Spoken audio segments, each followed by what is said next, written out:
이 밤에 역사하시고 축복하여 주시옵소서. 함께 하실 것을 믿고 간구하며 예수 그리스도 이름으로 기도합니다. 아멘. 네, 하나님 말씀 보도록 하겠습니다. 욥기 3장 1절부터 10절까지의 말씀입니다. 욥기 3장 1절부터 10절까지의 말씀. 저와 여러분이 한 절씩 교독하시고 마지막 절은 합독하도록 하겠습니다. 욥기 3장 1절부터 10절까지의 말씀입니다. 교독합니다. 그 후에 욥이 입을 열어 자기의 생일을 저주하니라. 욥이 입을 열어 이르되 내가 난 날이 멸망하였더라면 사내 아이를 베었다 하던 그 밤에 그리하였더라면 그날이 캄캄하였더라면 하나님이 위에서 돌아보지 않으셨더라면 빛도 그날을 비추지 않았더라면 어둠과 죽음의 그늘이 그날을 자기의 것이라 주장하였더라면 구름이 그 위에 덮였더라면 흑암이 그날을 덮었더라면 그 밤이 캄캄한 어둠에 잡혔더라면 해의 날수와 달의 수가 들지 않았더라면 그 밤에 자식을 베지 못하였더라면 그 밤에 즐거운 소리가 나지 않았더라면 나를 저주하는 자들 곧 미워야단을 격동시키기에 익숙한 자들이 그 밤을 저주하였더라면 그 밤에 새벽별들이 어두웠더라면 그 밤이 광명을 발할지라도 얻지 못하며 동틈을 보지 못하였더라면 좋았을 것을 이는 내 모태의 문이 닫지 아니하여 내 눈으로 환난을 보게 하였음이로구나. 아멘. 네, 우리 주변에 있는 분들에게 이렇게 한번 인사하도록 하겠습니다. 당신과 함께 있어서 든든합니다. 네, 앞뒤로도 인사하겠습니다. 당신 때문에 더 든든해지는 밤입니다. 네, 우리가 인생을 걸어가면서 어려운 일을 당할 때마다 내 옆에 누가 있는가를 경험하게 될 때 그 사람으로 인해 든든함이 느껴질 수 있고 또 그 사람 때문에 없던 힘도 생길 수 있다고 저는 믿습니다. 그게 바로 우리 성도들과의 만남이고 성도들과 함께 있는 모습이 온전한 자들의 당연한 결과라고 저는 믿고 있습니다. 우리 빛과 소금 교회가 좀 그런 교회 되기를 소망합니다. 그리고 저희 마음과 생각 속에 내가 어려운 일을 당할 때에도 내 옆에 지금 기도하는 우리 권사님이 계시고 장로님이 계시고 우리 청년들이 있다는 것 때문에 큰 위안을 누리시는 귀한 밤 되셨으면 좋겠습니다. 네, 오늘은 욥기 3장 1절부터 10절까지의 말씀을 가지고 머리가 아니라 가슴이다라는 제목으로 하나님 말씀 증거하도록 하겠습니다. 제가 그 목회를 하면서 참 어려운 일이 있을 때마다 느끼는 제 한계가 뭐였냐면 저는 공감 능력이 좀 떨어지는 사람입니다. 사실 제 아내가 저한테 당신은 공감 능력이 떨어지는 것 같아라고 얘기하면 저는 그 말을 잘 동의를 못했었는데 제가 이 시간이 지나면서 여러 사람들을 대하고 가정 속에서 아이들과 또 저희 아내와 이렇게 깊이 교류하다 보니까 제가 좀 많이 떨어지는 사람이더라고요. 예를 들면 어떤 분들이 저는 좀 힘들다는 이야기를 이렇게 쭉 하면 저는 그 얘기를 쭉 듣고 있으면서 그게 얼마나 힘들까에 대한 공감을 고민하기보다는 이 문제를 어떻게 해결해야지라고 하는 그 해결에 대한 답이 제 안에서 먼저 돌아가기 시작합니다. 프로그래밍이 다 그렇게 돼 있는 것 같아요. 그래서 사실은 이제 그 말이 다 끝나고 나면 많이 힘드시겠어요라고 입으로 말은 하는데 실제 마음에서 진심 동의돼서 나오는 말은 사실 아닙니다. 그냥 그 말이 시작이 되어야 그 뒤에 답이 뭔지를 얘기해 줄 수 있기 때문에 그렇게 하는 것 같습니다. 제가 저 자신에게도 그런 일들이 적용될 때마다 좀 그랬던 것 같아요. 그럼에도 불구하고 여전히 저는 이 제가 가지고 있는 사고 방식이나 제가 가지고 있는 게 하나님께 저를 만드신 창조의 섭리에 의해서 만들어진 이 성품이 제가 목회를 하거나 뭐 어떤 사역을 할 때 전반적으로 그 전체 내용을 좀 지배하는 것 같아요. 지배함에도 불구하고 어려운 일이 교회 안에 생길 때마다 제가 가지고 있는 이 한계가 너무나 힘이 들 때가 있습니다. 뭐냐면 이게 제가 답을 줄 수 없을 때예요. 답이 없을 때예요. 사실 오늘은 제가 다른 말씀을 좀 준비를 하고 싶어서 좀 묵상을 하고 있는 도중에 예배 준비를 하고 있는 도중에 전화를 한 통 받았습니다. 같이 기도해야 될 일이라서 제가 굳이 이렇게 뭐 알려줬던 일이기 때문에 동의를 구하지 않고 말씀을 드립니다.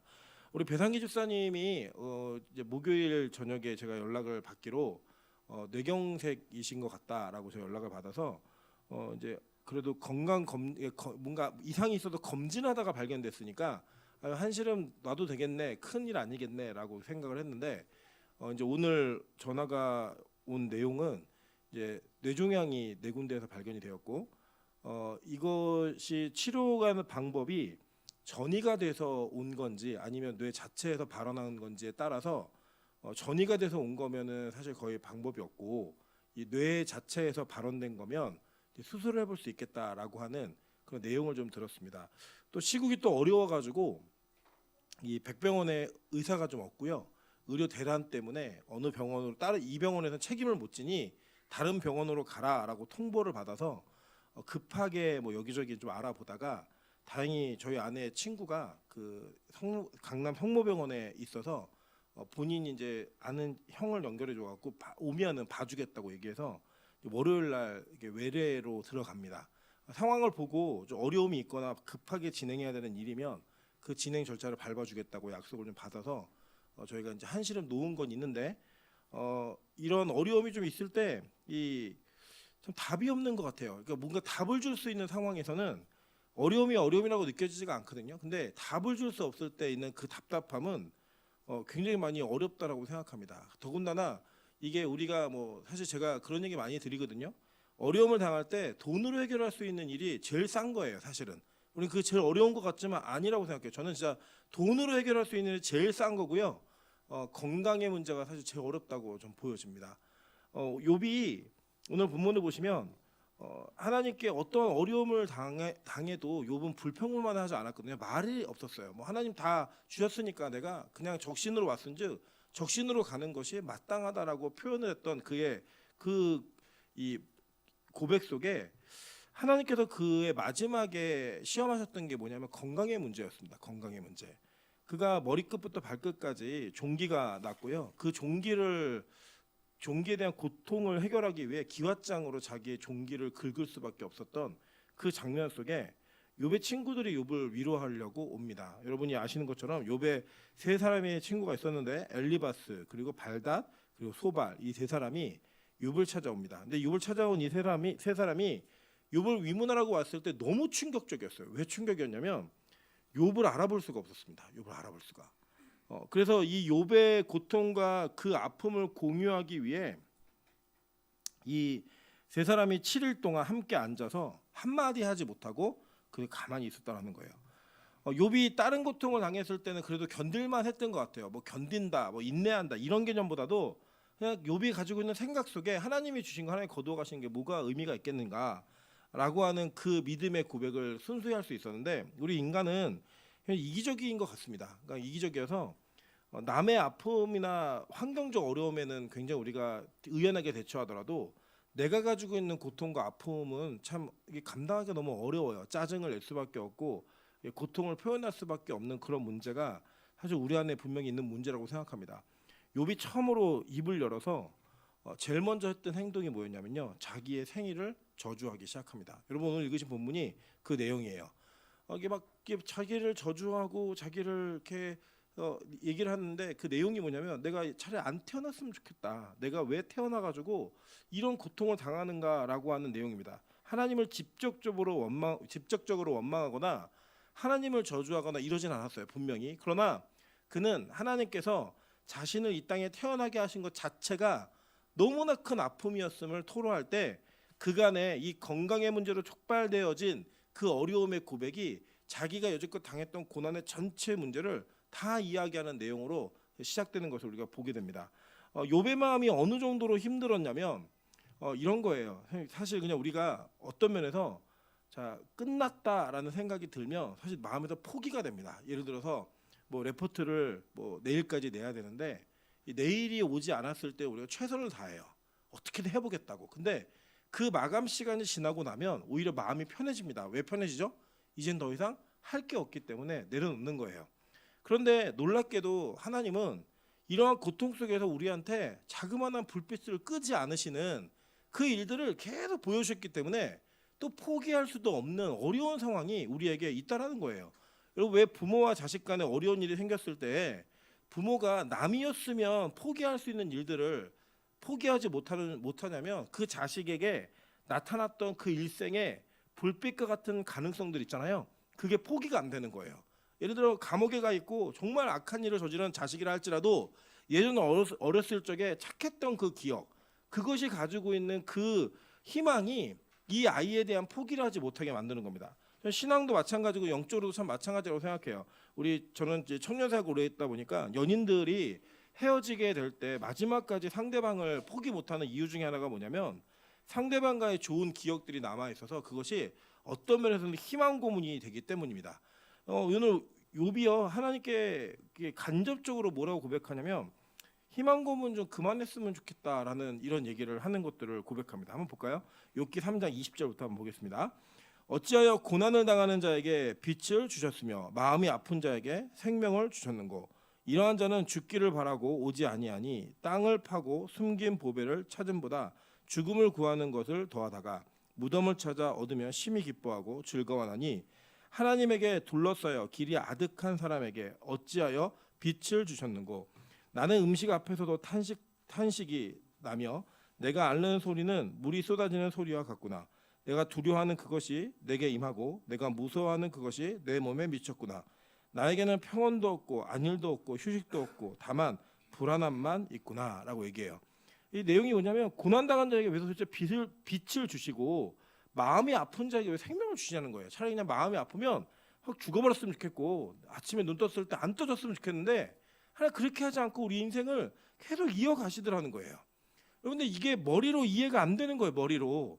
머리로 이해가 안 되고 고난을 당해보면 이 고난은 자기의 가슴을 이해해주는 사람에게는 얘기하고 싶은데 머리로만 이해하는 사람에게는 이게 어려워요. 답을 우리가 모르는 게 아니잖아요. 기도하면 된다. 뭐 천국이 있으니까 그 천국 믿으면서 이 의연하게 대처할 수 있다. 이거는 다 하는 이야기예요. 여러분 기억하시겠지만 예전에 우리 교회에 조시영 목사님이 오셔서 간증을 하셨던 기억을 여러분 하실 겁니다. 우리 세빈이에 대한 기억은 여러분 빛가서공교에 있는 분들은 많이 없으시겠지만 저도 이렇게 뭐 많은 건 아니지만 그래도 여러분은 좀 많이 보았기 때문에 그 건장하고 튼튼했던 아이에게 우리가 이해할 수 없는 질병이 찾아오고 그 이해할 수 없는 질병이 찾아와서 그 아이의 생명의 등불이 꺼져갈 때 제가 가장 많이 마음이 힘들었던 장면이 어느 장면이었냐면 천국이 있다는 것도 알아요. 그것도 믿어요. 그리고 하나님께서 이 모든 일을 계획하셨다는 것도 인정할 수 있어요. 받아들이는 그 아버지가 아이를 보러 갈 때마다 그 가는 차 안에서 혼자 하나님 나를 대신 데려가시고 우리 아들을 좀 살려주시면 안 되겠냐고 하는 그 고백이 말도 안 되는 얘기라는 건 다 알아요. 머리로는 이거는 말도 안 되는 기도 제목이라는 걸 안다고요. 어떻게 자식이 병이 걸려서 죽고 있는데 부모가 내가 대신 죽을 테니까 우리 자식을 좀 살려달라고 얘기하는 기도가 어떻게 이루어지겠어요? 의학적으로도 불가능하고요. 이거는 신앙적으로도 불가능해요. 한 번도 그런 일이 있지 않았다고요. 그런데 그런 기도를 할 수밖에 없었던 아버지의 그 기도는 그 상황에 처하지 않으면 아무도 이해할 수 없는 기도라고요. 머리로는 절대로 이해할 수 없는 기도인데 그 아버지의 기도를 마음으로 이해하면 어떤 마음인지는 부모가 돼보신 분들은 다 알 거라고 전 믿습니다.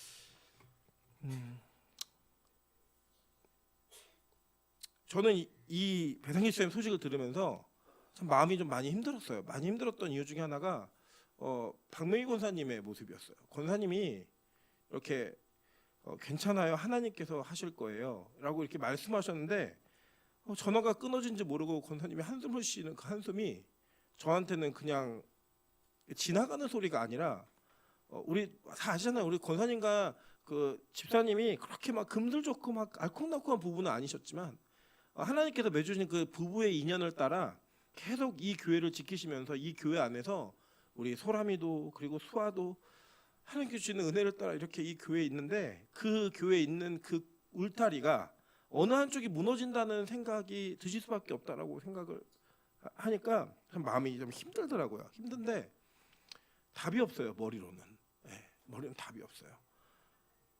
우리가 어떤 일을 당했을 때 그 사람을 대하는 태도가 이 이성적인 사람과 감성적인 사람이 참 많이 달라요. 저는 특히 이성적인 사람임에도 불구하고 오늘은 좀 많이 마음이 힘들었어요. 그래서 제가 음식을 별로 먹지 않았는데 이렇게 체해가지고 너무 힘들더라고요. 힘들고 어제도 이 소식을 듣고 기도하러 가야겠다. 그리고 올라가서 하나님 어려운 일이 아니게 하나님 도와주세요라고 기도를 했음에도 불구하고 우리에게 온 결과는 우리가 기대하고 우리가 이해할 수 있는 결과가 아니라 이해할 수 없는 결과 앞에 있을 때 욥이 그랬던 것 같아요. 욥이. 이 욥의 마음이 오늘 본문을 읽을 때 예전에 읽었던 본문과 좀 다르게 보이더라고요. 머리는 알죠. 욥이랑 욥의 친구들이 대화를 나누면서 했던 말들을 잘 읽어보시면요. 욥도 틀린 말을 하지 않고요. 이 친구들도 틀린 말을 안 해요. 안 하는데 욥은 그 고통이라는 하는 고난이라고 하는 것을 자기 마음으로 겪고 있고 욥의 친구들은 머리로 겪고 있는 거예요. 여러분 되게 재밌는 장면이 뭐냐면요. 이 하나님께서 나중에 이 모든 걸 정리할 때 욥의 세 친구가 했던 말을 그대로 하시는 장면이 나와요. 근데 놀랍게 하나님은 이 욥의 세 친구들을 또 욥이 속죄하지 않으면 용서하지 않겠다라고 말씀하시더라고요. 그러니까 이 장면이 왜 사람이 얘기하면 그 사람이 얘기한 건 혼나는 대목이 되고 하나님이 얘기하시면 하나님이 얘기하실 때는 그것이 욥에게도 세 친구에게도 옳은 것이 되는가, 그 고민과 그 갈등이 저를 굉장히 이 본문에 붙들리게 만들었어요. 여러분 잘 보시면요, 우리는요 타인의 고통을 굉장히 머리로 이해하고 머리로 답을 하려는 성향이 참 많이 있습니다. 저도 그런 것 같아요. 예를 들면 어떤 사람이 무슨 일 때문에 힘들어요라고 얘기할 때 그 힘들다라는 고백을 그냥 들어주는 건 별로 어렵지 않거든요. 근데 그 힘든 고백 이후에 예를 들어서 우리 장로님이나 권사님께서 하나님 안 살아계신 것 같아요. 기도해도 소용없어요. 라고 말씀하시는 순간 제 머릿속에는 신학적, 이성적 그리고 영적인 이 시스템이 작동을 해요. 뭐냐? 아니 그건 틀렸어. 답을 줘야지. 그건 아니야. 에이 그래도 그건 아니죠. 라고 하는 그 답을 주기 시작하는 제 원래의 모습이 그냥 확 드러나더라는 거예요. 원래 이 사람은 마음으로 아파하고 있는데 그 가슴으로 아파하는 거를 머리로 이해하려고 하다 보니까 전혀 필요치 않은 상황에 필요치 않은 일들을 하기 위한 도전을 하는 걸 저를 발견하게 됐어요. 힘든 사람은 힘들어서 그 얘기할 수 있어요. 그런데 그 힘든 것을 바로 잡아주려고 노력하는 그 모습이 우리 안에 있을 수밖에 없다는 거예요. 여러분 이거는요 욥도 마찬가지였어요. 그 증거를 보면 이렇게 얘기합니다. 이렇게 고백하는 욥에게 엘리바스라고 하는 친구가 조언을 해요. 그게 4장 1절이에요. 한번 볼게요. 4장 1절부터 7절입니다. 대만 사람 엘리바스가 대답하여 이르되 누가 내게 말하면 내가 실증을 내겠느냐? 누가 참고 말하지 아니하느냐? 보라 전에 내가 여러 사람을 훈계하였고 손이 늘어진 자를 강하게 하였고 넘어지는 자를 말로 붙들어 주었고 무릎이 약한 자를 강하게 하였거늘 이제 이 일이 내게 이름에 내가 힘들어하고 이 일이 내게 닥침에 내가 놀라는구나 라고 얘기합니다. 그러니까 예전에 욥이 어떤 사람이었냐면 욥은 여러 사람을 훈계했던 사람이고요. 다른 사람의 손이 늘어지면 그 사람을 강하게 만들었고 넘어지는 사람을 말로 붙들어줬으며 무릎이 약한 자를 강하게 하였고 그런 사역을 통하여서 자기 주변에 있는 사람들에게 답을 주던 사람이었다고요. 누가요? 욥이요. 그런데 그 욥에게 다른 사람이 당하는 일이 자기에게 딱 오니까요. 그 욥이 느낀 게 뭔지 아세요? 힘들어하고 놀람이 그에게 나타났다는 거예요. 여러분 어쩌면 우리 인생에요. 우리는 다른 사람의 일이기 때문에 쉽게 말할 수 있습니다. 우리 다른 사람의 일이기 때문에 너무나 쉽게 그냥 툭툭 던지는 말을 할 수 있어요. 저도 그런 사람이고 우리 모두가 다 그런 사람인데요. 막상 자기 자신이 그 상황에 처하게 되면 그 처한 상황에서 내가 원래 했던 말을 내가 들으면 화를 낼 수밖에 없는 그런 존재가 바로 우리의 모습이라는 거예요. 여러분 예전에 제가 기억이 아직도 그 인상이 깊게 남아있던 게 뭐냐면 제가 섬기던 교회 한 장로님께서 교육자들 사례를 너무 많이 주는 것은 교육자들의 인생을 망치는 거라고 이렇게 얘기하시면서 교육자들은 어렵게 살아야 된다라고 주장하시던 장로님이 계셨어요. 근데 이 장로님이 자기 아들이 전도사가 되니까요 완전히 태도가 바뀌셨어요. 교회가 교육자들의 삶을 반드시 책임져야 된다라는 정말 전격적 전환을 하셨습니다.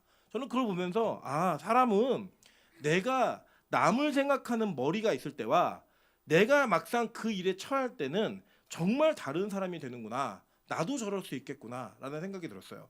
좀 다른 차원의 이야기지만 우리는 지금 이 병이 무슨 병인 줄 알고 있는 배상기 집사님이나 우리 박명희 권사님 그리고 우리 소람이나 우리 이 가정의 마음을 우리 잘 이해할 수 없어요. 그냥 머리로 이해하는 거예요. 아프구나. 좋은 병원을 만나야 되겠구나. 이 정도 개념일 거예요.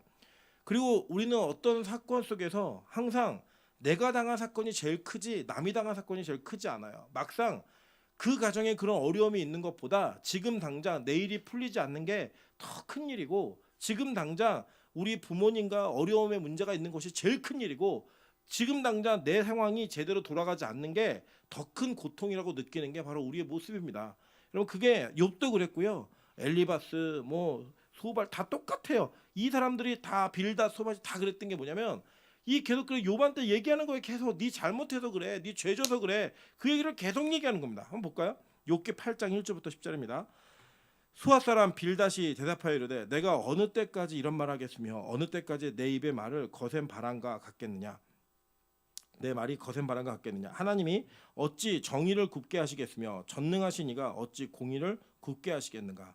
내 자녀들이 주께 죄를 지었으므로 주께서 그들을 그 죄에 버려두셨나니 내가 만일 하나님을 찾으며 전능하신 이에게 간구하고 또 청결하고 정직하면 반드시 너를 돌보시고 내 의로운 처소를 평안하게 하실 것이라.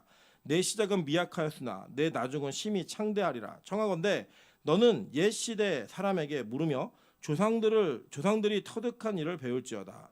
우리는 어제부터 있었을 뿐이라. 우리는 아는 것이 없으며 세상에 있는 날이 그림자와 같으리라. 그들이 내게 가르쳐 이르지 아니하겠느냐. 그 마음에서 나오는 말을 하지 않겠느냐라고 얘기합니다.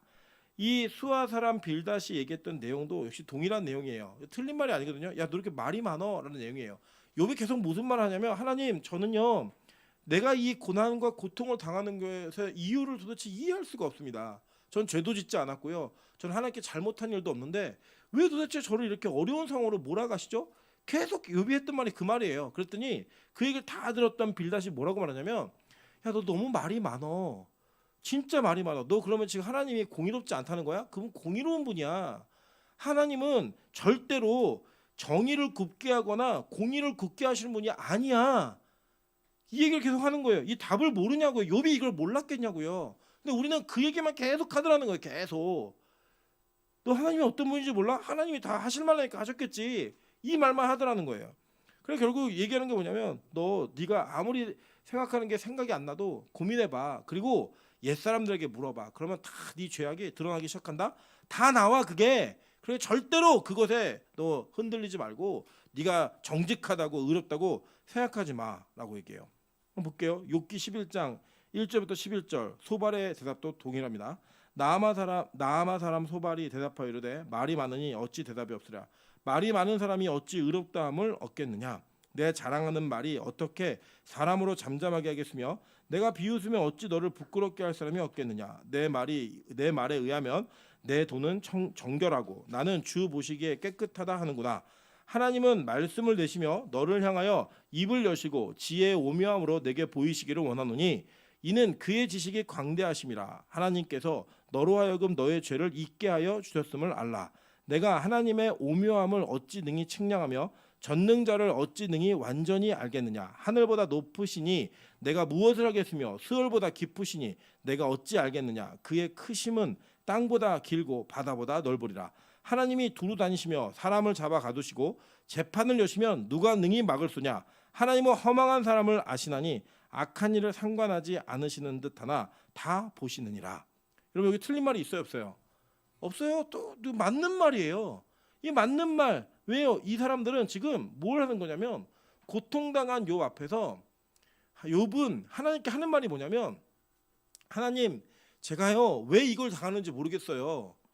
저 이거 왜 당하는지 모르겠으니까 제발 좀 알려주세요라고 자기의 상황과 형편을 하나님께 아뢰고 있는데 지금 욥의 친구들은 뭘 하고 있냐면 욥이 보이지 않고 하나님에 관하여만 말하고 있는 거야. 하나님 어떤 분인지만 말하고 있는 거야. 하나님이. 여러분 우리가 성도들의 아픔과 고통을 앞에 두고 이럴 수 있다는 거예요.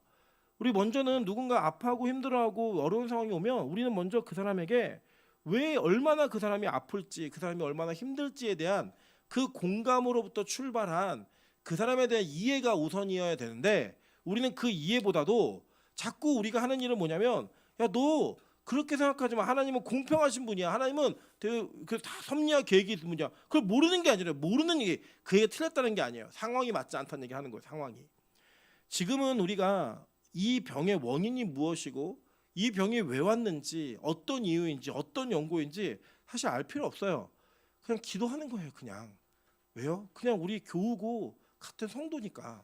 그냥 우리의 친구고 우리의 같은 교인으로서 성도로서 이 아픔과 모든 것들을 공유하며 가는 것이 허락되어진 이 땅의 공동체이기 때문에 그냥 그거 하는 거예요. 그냥.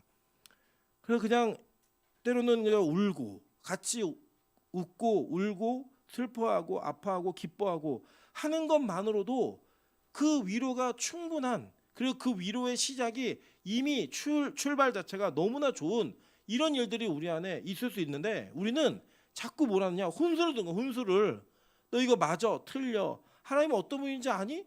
그걸 누가 모르냐고요. 우리 몰라서 지금 이렇게까지 왔나요? 여러분 몰라서 오셨어요? 아니잖아요. 그 얘기 다 알잖아요. 다 알고 있지만 그 알고 있는 그 하나님을 이해 못해서가 아니라 지금 이 상황과 그 하나님을 맞출 수가 없는 거예요. 내가 그게 잘 안 되는 거예요. 그래서 지금은 우리가 이게 원인이 뭐지? 왜 그랬을까? 왜 그 가정 그랬을까? 그게 아니에요. 그냥 같이 울어주는 거예요. 뭐 지금 그 집이 뭐 재정이 어떨까? 이거 우리가 고민할 거 아니에요. 하나님이 그 상황과 형편을 허락하시면 우리는 그거를 언젠가 같이 지어야 되는 집이면 같이 지는 거예요. 그냥 다만 지금 이 상태에서는 우리가 해야 될 거 간절한 거 딱 하나, 기도해 주는 거예요. 기도해 주는 거. 하나님께 기도해 주고요, 그냥 같이 울어주는 거예요. 같이 그 상황에 우리가 가슴으로 이 상황을 받아주는 거예요. 저는 그게 정말 필요하다고 생각합니다. 물론 제가 이걸 참 못하는 사역자예요. 그리고 어떻게 보면 하나님이 저에게는 이 사건을 통해 성도들을 위해 울는 것이 무엇이고 성도들 때문에 아파하는 것이 무엇인지를 하나님께서 철저하게 배우게 하실 것 같아요. 그게 제가 해야 될 일인 것 같고요. 그렇지만 더 중요한 것은 우리 모두가 이것을 함께 고민하고 함께 기도하고 함께 울 수 없다면 우리는 여전히 욥의 세 친구와 같은 모습에서 크게 벗어나지 못한 모습으로 이 상황과 형편을 바라보는 걸 수도 있다라는 거예요. 놀라운 사실은 우리 입장이 바뀌어서 내가 그 상황에 처하면 그렇게 행동하는 것이 너무나 보기 싫고 듣기 싫고 힘들 수밖에 없는 게 우리 인간인데, 우린 여전히 내가 당하면 싫어할 일을 남에게는 하고 있다라고 하는 거, 그게 바로 우리의 모습이지 않은가 한번 고민해봐야 된다라는 이 상황이 저에게는 오늘 말씀으로 제게 다가왔습니다. 빛가서 공교회가 이제 너무 큰 장점 중에 하나는 우리가 성도들의 가정에 숟가락이 몇 개인지까지도 알 수 있는 그런 친밀함의 긴 시간이 있었다라는 거예요. 동시에 그것 때문에 힘든 것은 뭐냐면 그것만큼 우리가 그것을 공감, 즉 가슴으로 이해하고 그 말을 하지 않으면 머리로 하는 그 말들은 서로에게 상처가 될 수도 있고 자존심을 깎아내리거나 모욕감을 느끼게 할 만한 일들도 우리는 충분히 할 수 있을 만한 그런 공동체성이 우리에게 있는 양날의 검을 우리는 쥐고 있습니다. 이 칼을 어떻게 쓰느냐, 이 양날의 검을 어떻게 사용하느냐에 따라서 때로는 우리는 정말로 큰 일을 막아갈 수 있는 힘이 될 수 있는 그런 능력 있는 교회도 될 수 있고요. 때로는 그 칼 때문에 의도하지 않았던 의도했던 우리는 상대를 다치게 하는 일도 충분히 할 수 있는 공동체임을 여러분 아셔야 될 겁니다. 여러분 우리 배 집사님과 우리 박명희 권사님 가정에 어떤 상황과 형편인지 우리 누구보다 우리 권사님도 장로님도 더 잘 아실 거라고 저는 믿습니다. 저보다도 훨씬 많은 걸 아신다고 믿어요. 그렇기 때문에 오늘 이 상황에서 우리가 해야 될 것은 더 마음으로 그 가정을 이해하는 겁니다. 더 마음으로 우리 배상기 집사님의 그 마음을 이해하시는 거예요. 우리 배상기 집사님 우리가 볼 때 균형을 잃은 모습은 있지만 정말로 우리 수아를 사랑하고 또 이 교회에 대한 애정이 있는 분이에요. 저는 그렇게 믿어요. 그래서 지금 이 상황이 하나님이 어떻게 인도하실지 모르겠지만 우리 하나님의 계획과 뜻을 우리 믿어요. 믿지만 저는 그냥 지금은 살려달라고 기도하고 싶어요. 아직 결론이 뭐가 나온 건 아니지만 저 그렇게 그냥 지금은 그렇게 기도하고 싶어요. 물론 하나님이 우리의 기도를 듣지 않아 주시고 하나님의 계획과 뜻이 우리가 원하는 상황이 아니어서 다른 방향으로 이끄신다고 하면 저희는 그걸 믿음으로 받아들일 거예요. 그걸 가지고 하나님께 따지거나 하나님에 반항하지 않을 거예요. 그러나 지금 이 순간에는 하나님께 하나님 살려달라고 기도해야 돼요. 저희 그 주변에 보면요, 우리 여성분들이 좀 그러신 것 같아요. 남편이 평생 속을 썩여도 남편이 없는 것보다 있는 게 더 좋으시대요. 제가 여쭤봤어요. 몇 분에게 여쭤봤어요. 진짜 이 정도면 남편이 없는 게 더 좋을 것 같은데 라고 하는 몇몇 분들에게 여쭤봤더니 그래도 있는 게 더 좋으시대요. 우리 박명희 원사님 그렇게 남편의 사랑을 크게 받거나 알콩달콩한 그런 관계가 이어졌던 그 분은 아니지만 저는 우리 권사님의 그 상황과 형편 속에 배상기 집사님을 통해서 누리는 그 여유와 배상기 집사님을 통해 누리는 그 이 든든함의 영역이 전 분명히 있다고 믿거든요. 그 영역을 하나님 걷어가지 않도록 같이 좀 기도해 주셨으면 좋겠어요. 그 이후에 어떤 상황이 벌어지든 그거는 우리의 믿음으로 받아들일 영역이지 지금 우리가 머리로 판단하고 답을 줄 영역이 아니라는 거예요. 욥의 친구들이 그걸 잘 못했어요. 그래서 욥의 친구들은 욥에게 답을 주려고 계속 노력을 했거든요. 그 노력을 해서 계속 말다툼을 하는 이야기가 욥기 전체예요. 전체 속에 마지막에 하나님이 나타나셨을 때 욥과 그 친구도 어떻게 정리하는 줄 아세요? 야, 너희들 욥 너는 네가 얼마나 죄인인지를 몰라 라고 하는 그 욥이 회개할 거리를 하나님께서 정확하고 분명하게 허락해 주셨어요. 동시에 욥의 세 친구들에게는 말 한마디도 못하게 했어요. 너희가 이 상황에서 하나님의 마음이 어떤지 모르고 정죄부터 하고 앉아있어? 판단부터 하고 앉아있어? 답부터 주고 앉아있어? 그거 아니라는 거예요. 지금은 그냥 같이 울 때고 지금은 같이 위로해 줄 터인데 하나님이 한마디도 못하게 하시고요. 너희들 욥을 통해 예배드리지 않으면, 욥을 통해 제사드리지 않으면 내가 용서하지 않겠다라는 그 말들로 욥에게 주도권을 주셨던 그 하나님을 여러분 꼭 기억하셔야 됩니다. 여러분 우리가 강자이기 때문에, 우리가 대단한 사람이기 때문에 이것을 훈수두며 기도할 수 있는 존재는 아니에요. 우리는 지금 이 순간 이 상황 속에 우리가 해야 될 일은 하나님, 이 가정에 하나님 은혜를 주셔야 합니다. 하나님, 이 가정에 하나님께서 반드시 지켜주셔야 됩니다. 그 기도를 하는 거예요. 그래야 그게 가슴의 기도라고 저는 지금 믿고 있습니다. 여러분, 제가 너무나 마음이 힘든 건 목요일날 설교 중에 설교했던 그 내용이 이 땅에서 우리가 사는 것도 죽는 것도 하나님의 뜻에 달려 있고 우리의 죽음도 우리의 삶도 하나님께 영광이 된다면 그 영광으로 인해 우리 모든 것이 다 가치 있다라는 설교를 했습니다. 그리고 난 다음에 이 소식을 들었기 때문에 제 안에는 하나님이 주시는 그 답에 대한 이 궁금함보다 불안함이 훨씬 커요. 그렇지만 하나님께서 지금 이 순간 우리에게 이 가정을 위해 가슴으로 기도하기 원하시는 그 은혜가 전 분명히 있다고 믿습니다. 마찬가지예요. 제가 이 금요기도회를 어떻게 이끌어가야 될까를 항상 고민할 때마다 내가 참 머리로 많이 기도해 왔구나. 이 교회가 금요철야를. 근데 좀 가슴으로 기도하는 예배였으면 좋겠다라는 생각을 합니다. 이 가슴으로 예배하는 그 기도 속에 우리 권사님들, 장로님들 마음 가운데, 우리 청년들 마음 가운데 얼마나 많은 개인적 고통과 개인적인 그런 아픔과 개인적으로 기도하고 싶은 그 기도의 제목들이 있겠어요. 그거를 입도 뻥끗하지 못하게 만들었던 머리의 설교가, 머리의 그 메시지가 얼마나 답답했을까. 하나님 보시기에는 그 생각이 저를 이렇게 슥 치고 지나가면서 제가 굉장히 많은 이 설교의 패턴이나 하나님의 마음을 읽어내는 것을 좀 더 잘해야겠다라는 그 고민을 했습니다. 제가 원장님 우리 교회에서 집회하셨을 때 이 얘기 드린 적이 있을 거예요. 여러분 기억나실 거예요. 누가 그러더라고요. 저한테 많이 배워서 어머니의 뒤를 이으라고. 그래서 제가 이렇게 얘기했어요. 배우기는 제가 훨씬 많이 배웠다고. 가방끈도 더 길고요. 제가 성경도 더 많이 알아요. 진짜 더 많이 아는 것 같아요. 그런데 제 설교는 머리에다 가는 설교고요. 저희 어머니는 참 신기해요. 똑같은 거 반복하시거든요. 그리고 별로 크게 다르지 않고 성경 읽기가 거의 대부분이에요. 그런데 왜 저렇게 저 설교를 듣고 나면 사람들의 마음이 바뀌고 저 생각이 바뀌어지고 움직이고 눈물이 터질까? 제가 고민해 보니까요. 저희 어머니는 설교를 성경을 막 분석하고 이렇게 하시는 분이 아니고요. 성경에 나와 있는 하나님의 마음을 읽으시는 분이에요. 그래서 그 마음을 같이 읽고 하나님이 울면 같이 울고 하나님이 화를 내면 같이 화를 내고 하나님이 기뻐하면 같이 기뻐하는 그 마음의 설교를 마음에다 하니까 정말 사람이 변해요. 제가 이 가슴으로 하는 설교를 유산으로 받고 싶다는 마음이 정말 간절히 들었습니다. 처음으로요. 왜냐 저는 그냥 내 사명이 나는 가슴으로 하는 설교가 아니라 머리로 하는 설교가 내가 가지고 있는 사명이구나라고 생각했는데 아닌 것 같아요. 제가 진짜 더 많은 영혼들을 정말 진심으로 사랑하고 품으려면 가슴으로 설교하는 사람이 돼야 된다고 전 믿어요. 그래서 가슴으로 설교하고 가슴으로 기도하는 사역자가 꼭 되고 싶습니다. 그래서 우리 교회가 그런 교회가 된다면 하나님이 우리 교회에 마음이 아픈 사람들을 더 많이 맡기실 거예요. 고난 중에 있는 사람들을 더 많이 위로하실 거예요. 그리고 그 고난과 그 아픔을 품어낼 수 있는 여유가 우리 교회에 전 더 많이 생길 거라고 믿습니다.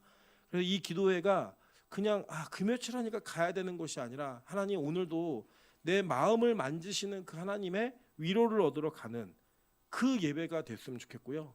기도의 시간이 그냥 불 끄고 누구 기도시킬까 막 떠는 그게 아니라 하나님 내 마음을 만지시고 위로하시는 그 하나님의 그 위로하심을 느낄 수 있는 그런 교회였으면 좋겠습니다. 하나님 이 고난을 겪을 때 머리로 자꾸 답을 주려는 교회가 아니라 같이 고난받고 같이 아파하고 같이 힘들어하고 그리고 그 고난이 끝났을 때 같이 웃을 수 있다면 마지막에 하나님께서 우리 교회를 만드시고 이끌어주고 빚으셔서 어떠한 모습으로 이루셨는가를 함께 기뻐할 수 있고 함께 즐거워할 수 있는 교회가 될 수 있을 거라고 전 믿어요. 이번 수요일 날 우리 최경수 집사님이 인생 처음으로 대표 기도를 하셨어요.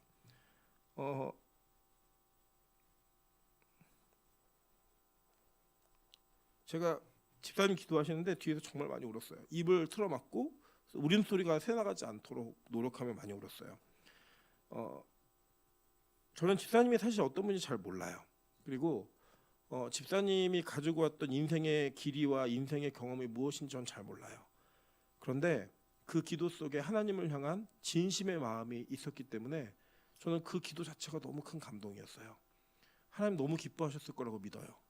저는 우리 교회가 논리적이고 앞뒤가 잘 맞고 흐름이 있는 그런 기도를 했을 때 감동하는 교회가 아니라 그러한 한마디의 기도가 그런 한마디의 마음이 담겨져 있는 고백이 우리 심금을 울리는 교회가 되기를 소망합니다. 그래서 이 논리가 더 중요해지고 정말 앞뒤가 매끄러워질 수밖에 없는 그렇게 해야지만 어필이 되어지는 이 시대 속에서 마음을 만지고 마음을 읽을 수 있는 교회가 되고 또 그렇게 일할 수 있는 우리 빛가서 공교회 성도님들 되셨으면 좋겠습니다. 이제 같이 한번 찬양으로 기도하며